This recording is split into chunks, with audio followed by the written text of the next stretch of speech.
तुमने तो पंडित नेहरू की बनाई हुई चीजें भी बेचने वाले के आला थी। हारे हारे से मोदी नजर आए और अपनी हार खुद कबूल करते हुए नजर आए। जरा कील ठोक के गाड़ लें अपने दिमाग में।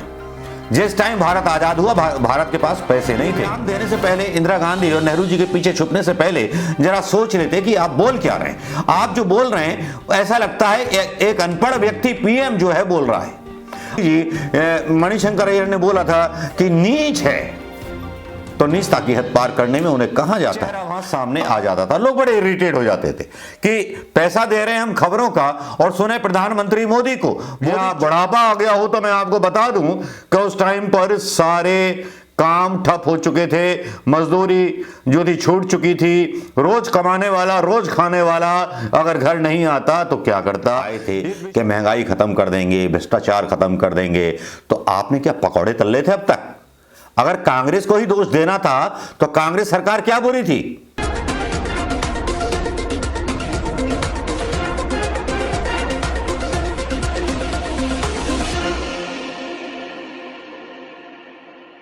दोस्तों नमस्कार, मैं मनोज कुमार शर्मा एक बार फिर आपके बीच में लेकर के मोदी जी के अभिभाषण पर वो प्रतिक्रिया जो अभी तक विपक्ष को दे देनी चाहिए थी और मीडिया को सवाल करने चाहिए थे। मोदी जी ने अपने भाषण की शुरुआत कोरोना काल से की। बताया कि कोरोना काल में किस तरह से उन्होंने कामयाबी हासिल की, थाली डंडा बजवाया, लाशों के लिए एम्बुलेंस नहीं थी ये तो नहीं बोला, लोगों को आने जाने प्रवासी भारतीयों के लिए ट्रेनों की व्यवस्था नहीं ये भी नहीं बोला।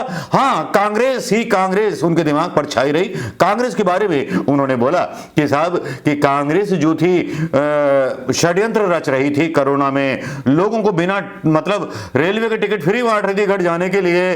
भाई प्रधानमंत्री मोदी जी, अगर आपका दिमाग सुन्न हो गया हो या सनक गए हो या बढ़ापा आ गया हो तो मैं आपको बता दूं कि उस टाइम पर सारे काम ठप हो चुके थे, मजदूरी जो थी छूट चुकी थी, रोज कमाने वाला रोज खाने वाला अगर घर नहीं आता तो क्या करता। इस विषय पर भी थोड़ा सा प्रकाश डाल देते प्रधानमंत्री मोदी जी। संसद को भटकाना आपको बहुत अच्छी तरह आता है, अपनी नाकामयाबियों को कामयाबी के झंडे में बदलना मीडिया के द्वारा आता है।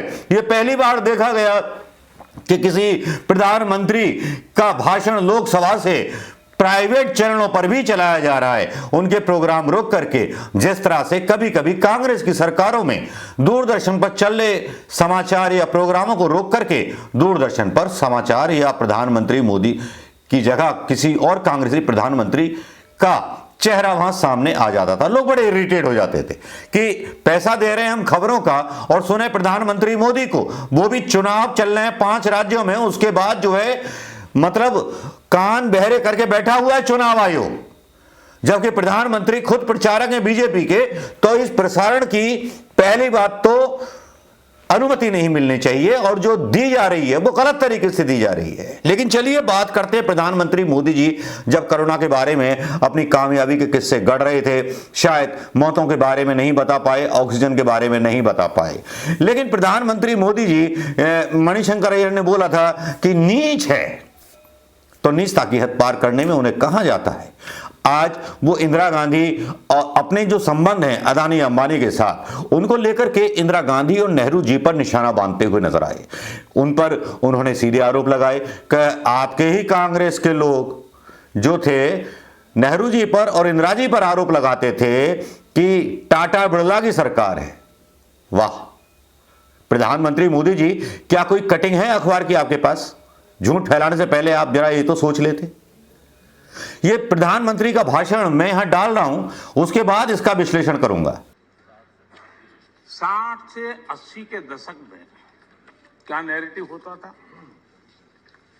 कांग्रेस के ही सत्ता साथी,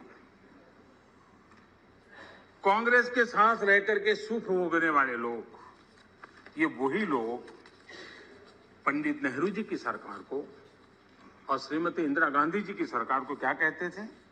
ये तो टाटा बिरला की सरकार है, इस सरकार को तो टाटा बिरला चला रहे हैं। 60 से 80 दशक तक यही बातें बोली जाती थी, नेहरू जी के लिए बोली जाती थी, इंदिरा जी के लिए बोली जाती थी, और आपने उनके साथ भागीदारी की सत्ता में, लेकिन उनकी आदतें भी ले ली। आप भी उसी भाषा को बोल रहे हो। मैं देख रहा हूं आप इतने नीचे गए हो, इतने नीचे गए हो। हाँ, मुझे लगता है कि आज पंचिंग बैग बदल गया है, लेकिन आपकी आदत नहीं बदली। ये लोकसभा में एक प्रधानमंत्री का दिया हुआ भाषण है जो अपनी उपलब्धियां नहीं गिना रहा। ये मतलब व्यक्ति जो है, इसको भारतीय जनता पार्टी का प्रचारक की तरह ट्रीट करूं या प्रधानमंत्री का नकाब पहने हुए एक ऐसे नेता के तरह ट्रीट करूं जिसको बिल्कुल भी ज्ञान नहीं है। ये बात कर रहा है इंदिरा गांधी की और नेहरू जी की। इंदिरा गांधी और नेहरू जी ने तो बहुत काम किए, बैंकों का सरकारीकरण किया, राष्ट्रीयकरण किया, जिससे कि आम आदमी तक पहुंचे। आपने बैंकों का क्या किया? बैंकों का प्राइवेटाइजेशन कर दिया। इंदिरा गांधी ने पेट्रोल पंपों का और सारे जो चीजें थी उनका सरकारीकरण किया था, सारी कंपनियों का, कि कल को सेना को जरूरत पड़ जाए तो ये कंपनियां मना ना करें, क्योंकि उस टाइम पे जो था प्राइवेटाइजेशन था। और जब चाइना की बाढ़ चल रही थी तब ये प्रॉब्लम आई थी, तब इंदिरा जी ने सरकारीकरण कर दिया था इन कंपनियों का कि आर्मी को देना पड़ेगा। तो प्रधानमंत्री मोदी, या तो आपको इतिहास के बारे में ज्ञान नहीं, आप व्हाट्सएप यूनिवर्सिटी में पढ़े हैं या संघी पाठशाला में पढ़े हैं। ये बयान देने से पहले, इंदिरा गांधी और नेहरू जी के पीछे छुपने से पहले जरा सोच लेते कि आप बोल क्या रहे हैं। आप जो बोल रहे हैं ऐसा लगता है एक अनपढ़ व्यक्ति पीएम जो है बोल रहा है। आप फिर एक बयान देते हैं अर्थव्यवस्था पर और महंगाई पर। क्या बयान देते हैं ये बयान भी सुन लीजिए। मजा लीजिए। आज आपके नेता कहेंगे मजा आ गया। माननीय अध्यक्ष जी, पंडित नेहरू जी ने लाल किले पर से कहा था, और ये उस जमाने में कहा गया था, तब ग्लोबलाइजेशन इतना नहीं था, नाम मात्र का भी नहीं था। उस समय नेहरू जी लाल किले से देश को संबोधन करते हुए क्या कह रहे हैं? कभी कभी कोरिया में लड़ाई भी हमें प्रभावित करती है। इसके चलते वस्तुओं की कीमतें बढ़ जाती है। इति नेहरू जी, भारत के पहले प्रधानमंत्री। कभी कभी कोरिया में लड़ाई भी हमें प्रभावित करती है, इसके चलते वस्तुओं की कीमतें बढ़ जाती हैं और यह हमारे नियंत्रण से भी बाहर हो जाती है। देश के सामने देश का पहला प्रधानमंत्री हाथ ऊपर कर देता है, हाथ ऊपर कर देता है। आगे क्या कहते हैं? देखो जी, आपके काम की बात है। आगे कहते हैं, पंडित नेहरू जी आगे कहते हैं, अगर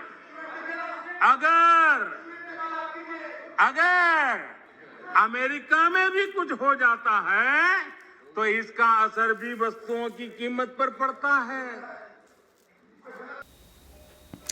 कोरिया का एक उदाहरण देते हैं प्रधानमंत्री मोदी जी। कोरिया के बारे में संसद में बोलते हुए ना तो वो डेट बताते हैं, ना क्वेट करते हैं कि साहब इस दिन ये बयान दिया गया था और इस टाइम पर दिया गया था, कोरिया के बारे में दिया गया था। खैर, मोदी जी और मोदी जी के भक्तों का ज्ञान बढ़ाना चाहूंगा, जरा कील ठोक के गाड़ लें अपने दिमाग में।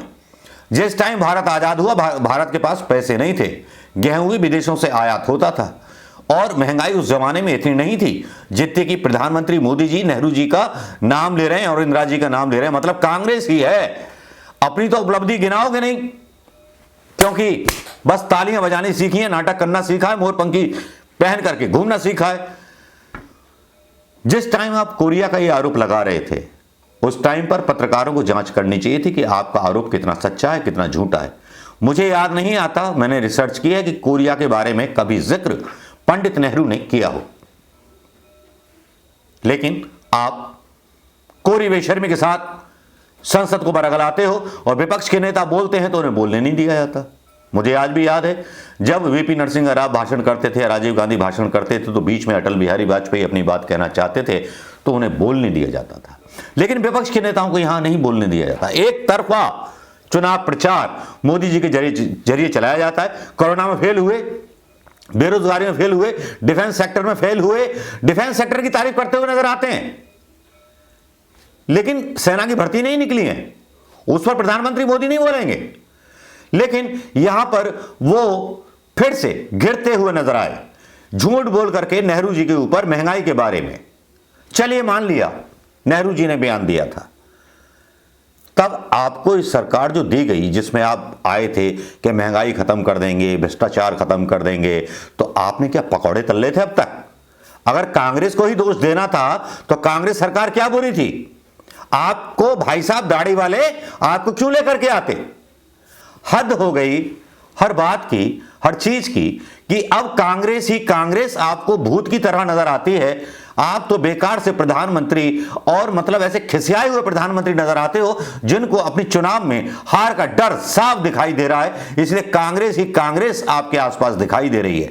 जो मनोवैज्ञानिक असर आप डालने की आज कोशिश कर रहे थे कांग्रेस पर, वो उल्टा आप उससे प्रभावित थे, डरे हुए थे, भयभीत थे, उद्योगपतियों के साथ संबंधों को लेकर के सफाई दे रहे थे, कोरोना पर सफाई दे रहे थे, लेकिन सफाई बेरोजगारी पर आप नहीं दे रहे थे। आप किसानों के बारे में बात कर रहे थे, जिन किसानों ने आपको धुतकार दिया, जिन किसानों के मोहल्ले में आप घुस नहीं सकते। एक ढोंग नजर आया, ढोंगी भाषण नजर आया, ऐसा भाषण जो बेसलेस था, एकदम बेकार था, जिसमें फिल्मी डायलॉगबाजी थी और कुछ नहीं थी। हारे हारे से मोदी नजर आए और अपनी हार खुद कबूल करते हुए नजर आए। इन भाषणों से तो यही लगता है शायद विपक्ष को भी बोलने की उतनी आजादी मिलती। अपनी अपनी राम कहानी गा करके तो कोई भी वेश्या अपने आप को पतिव्रता साबित कर देगी। नमस्कार, जय हिंद दोस्तों। अपनी राय इस ढोंगी भाषण पर देना मत भूलिएगा। देश को गुमराह करने वाला भाषण जो संसद से दिया गया, जहां पर झूठी झूठ बोला गया, झूठी झूठ परोसा गया, झूठी झूठ बताया गया, झूठी झूठ देश को धोखा दिया गया। मतलब एक तानाशाह का व्यवहार मुझे ऐसा लगता है कि तानाशाह की तरह बिहेव कर रहे हैं। कांग्रेस नजर आ रही है। अपनी उपलब्धियां गिनाओ ना, 7 साल की, 50 साल की तो बात गई। कांग्रेस ने बुरा किया, कांग्रेस को बाहर भेज दिया। अब पंडित नेहरू की बात करते हो, देश आजाद हुआ था, पैसे नहीं थे, बाहर से चीजें आती थी, पंडित नेहरू ने कहां से कहां तक पहुंचाया। और तुमको तो घर बना बनाया मिला था, तुमने तो पंडित नेहरू की बनाई हुई चीजें भी बेचने मालिक के आला। इस पर भी बात कर लेते संसद में, इसमें भी राज बता देते। उसके बाद भी 1,80,000 करोड़ का कर्ज है। ये वीडियो बीच में एक डालूंगा, मतलब एक डाल रहा हूं वीडियो। एक अनपढ़ किसान महंगाई के बारे में ज्ञान दे रहा है। अगर जरा सी भी लिहाज शर्म बची हो तो किसान से सीख लो। बताइए, सिर्फ पेट्रोल डीजल महंगा नहीं हुआ, सन 2014 के पहले की बात है। सीमेंट की कीमतें 95 रुपया और अब है गई 410 रुपया। स्टील की कीमत 3600 रुपया, अब है गई 6500 रुपया। रेत की ट्रॉली आमदी कुल 1500 रुपया की, अब आ रही 6000 की। मोटरसाइकिल की कीमत कांग्रेस 50,000 रुपया, अब है 90,000 रुपया। मेडिकल बीमा 1,049 रुपया प्रति 1 लाख रुपए था, अब है 41 रुपया प्रति लाख रुपए। डिस्चार्ज 110 रुपया था, अब है 250 रुपया।